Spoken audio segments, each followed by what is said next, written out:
Proposition 37 in California, it's about GMO labeling. Basically, those who vote yes for Proposition 37 would force food companies to label their food if it has any genetically modified organisms in it. So it's pretty standard. It's very clear cut.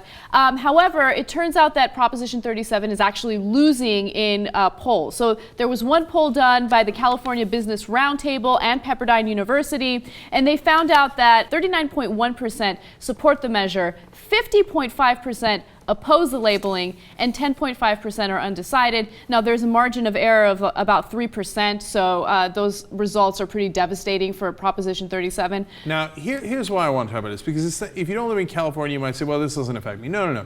This is symbolic of what's wrong with our politics overall, right? So when the polling began on this, it was winning 2-1. Why was it winning 2-1? Because it actually doesn't cost any money to the taxpayers. It's a no-brainer. And it's not saying you can't eat the GMO, you can't eat the genetically modified foods. It just says, hey, we're going to tell you what it is, right? Exactly. This one has those kind of organisms and this one doesn't, and it doesn't cost you anything. That's why 2-1 it was winning. And then what happened?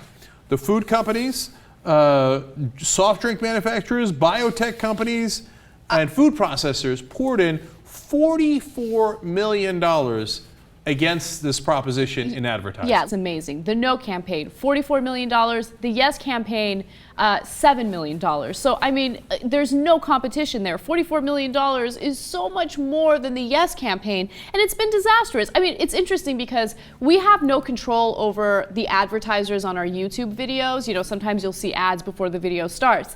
And I just heard from one of our fans that a lot of the ads that they see is no on 37. So, which is kind of ironic, right? Because yeah. I am going to vote yes on 37. And the reason why I'm going to do that is because there are no long-term peer-reviewed studies indicating that genetically modified food is safe. Now, counter to that, there are no long-term studies indicating that they are unsafe. However, I think consumers have the right to know whether or not the food they're eating has been genetically modified. There are good arguments for genetically modified food, but however, I think that, you know, there are negative sides of it as well that a lot of people are just completely ignoring. Now, look, I've listened to a long conference on the downsides of genetically modified food, and I might not be careful enough about it, but I certainly want to protect my family, and I think that there are significant real issues about it, and all it is doing is giving information. So, but that's the thing. Reality doesn't matter anymore. Information doesn't matter anymore. Money matters.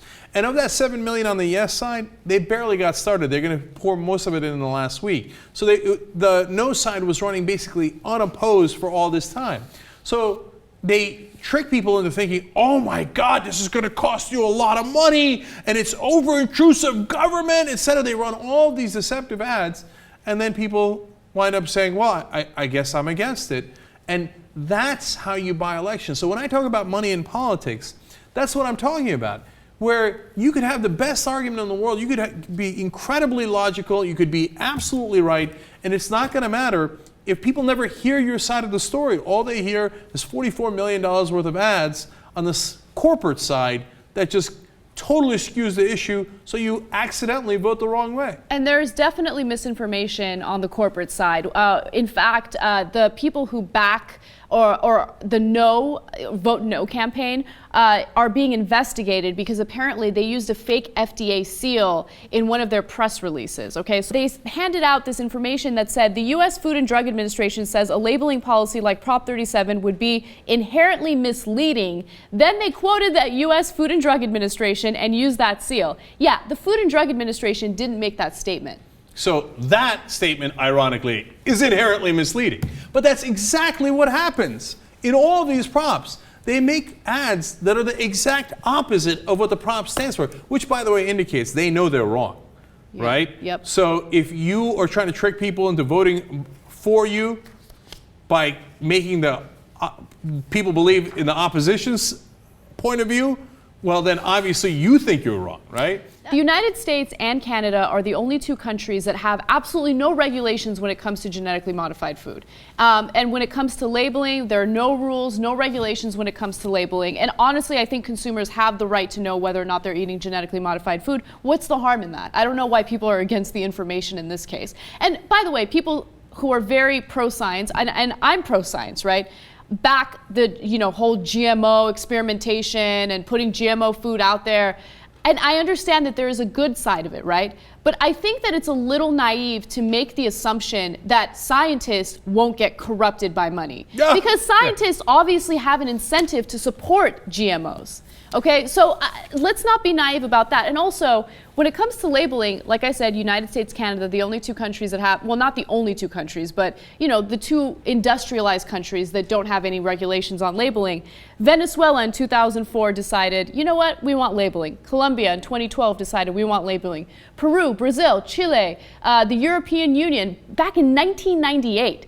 So you see all these countries that see that it's a good idea to let the consumers know what they're consuming. But here in the United States, of course, the corporations win everything. Monsanto has donated $7.1 million to the No campaign. No, I'm sure that Monsanto has our best interest in mind.